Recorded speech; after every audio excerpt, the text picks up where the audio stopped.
Sa interview ng press kay Janine Gutierrez sa launching ng kanyang kalendaryo, sinabi niyang super excited na siya sa pagpasok ng bagong taon. I'm so excited and yun din ang nararamdaman ko na ang dami ko talagang pinagpapasalamat na nangyari this 2024. And I'm so excited to be opening 2025 with another milestone for me, say pa ni Janine. Marami talagang pinagpapasalamat ang aktres at isa na doon ang pagkakaroon niya ng teleseryeng Lavender Fields kung saan sila nagkakilala ng aktor na si Jericho Rosales. At doon din nagsimula ang kanilang bonding na nauwi sa dating stage at ngayon nga ay sila na.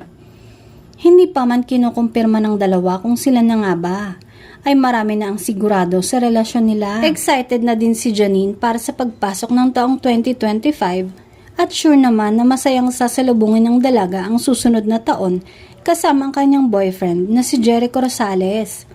Isa din sa dahilan ng kanyang excitement ay ang bagong project na pagsasamahan nila ni Jericho na nabanggit nga noong nakaraang Christmas special.